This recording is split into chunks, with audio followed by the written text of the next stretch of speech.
विश्वं दर्पणदृश्यमाननगरी तुल्यं निजान्तर्गतं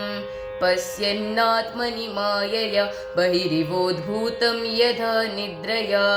यः साक्षात् कुरुते प्रबोधसमये स्वात्मानमेवाद्वयं तस्मै श्रीगुरुमूर्तये नम इदं श्रीदक्षिणामूर्तये तस्मै श्रीगुरुमूर्तये नम इदं श्रीदक्षिणामूर्तये बीजस्यान्तरिवाङ्कुरो जगदिदं प्राग्निर्विकल्पं पुनः मायाकल्पितदेशकालकलना वैचित्र्यचित्रीकृतं मायावीव विजृम्भयत्यपि महायोगी वयस्वेच्छया तस्मै श्रीगुरुमूर्तये नम इदं श्रीदक्षिणामूर्तये तस्मै श्रीगुरुमूर्तये नम इदं श्रीदक्षिणामूर्तये यस्यैव स्फुरणं सदात्मकमसत्कल्पार्थकं भासते साक्षात् तत्त्वमसीति वेदवचसा यो बोधयत्याश्रितान् यत् साक्षात्करणात् भवेन्न पुनरावृत्तिर्भवाम्भोनिधौ तस्मै श्रीगुरुमूर्तये नम इदं श्रीदक्षिणामूर्तये तस्मै श्रीगुरुमूर्तये नम इदं श्रीदक्षिणामूर्तये नानाचित्रकटोधरस्थितमहादीपप्रभाभास्वरं ज्ञानं यस्य तु चक्षुरादिकरणद्वारा बहिः स्पन्दते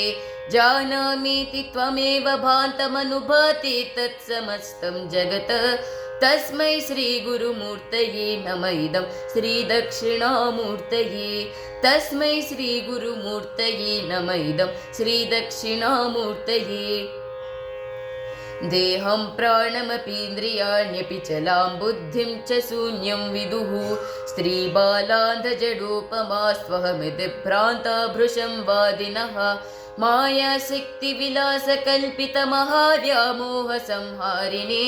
तस्मै श्रीगुरुमूर्तये नम इदं श्रीदक्षिणामूर्तये राहुग्रस्तदिवाकरेन्दुसदृशो मायासमाच्छादनात् सन्मात्रः करणोपसंहरणतो यो भूत्सुषुप्तः पुमान् प्राणस्वाप्समिति प्रबोधसमये यः प्रत्यभिज्ञायते तस्मै श्रीगुरुमूर्तये नम इदं श्रीदक्षिणामूर्तये तस्मै श्रीगुरुमूर्तये नम इदं श्रीदक्षिणामूर्तये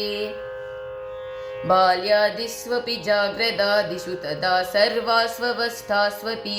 व्यावृत्तास्वनुवर्तमानमहमित्यन्तस्फुरन्तं सदा स्वात्मानं प्रकटीकरोति भजतां यो मुद्रया भद्रया तस्मै श्रीगुरुमूर्तये नम इदं श्रीदक्षिणामूर्तये तस्मै श्रीगुरुमूर्तये नम इदं श्रीदक्षिणामूर्तये विश्वं पश्यति कार्यकारणतया स्वस्वामि सम्बन्धतः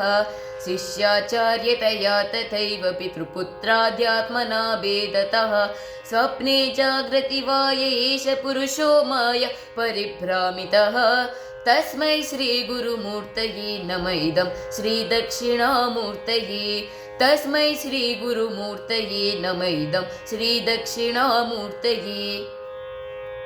भूरम्भांस्यनलो निलोम्बरमहर्नादो हिमांशुः पुमान् इत्याभाति चराचरात्मकमिदं यस्यैव मूर्त्यष्टकं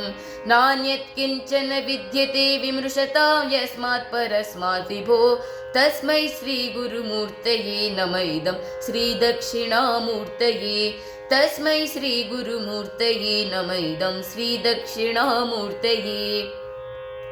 सर्वात्मत्वमिति स्फुटीकृतमिदं यस्मादमुष्मिन् स्तवे तेनास्य श्रवणार्थदार्थमननाध्यानश्च संकीर्तनात् सर्वात्मत्वमहाविभूतिसहितां स्यादीश्वरस्त्वं सतः सिद्धे तत्पुनरष्टदा परिणतं चैश्वर्यमव्याहतं सिद्धे तत्पुनरष्टदा परिणतं चैश्वर्यमव्याहतम्।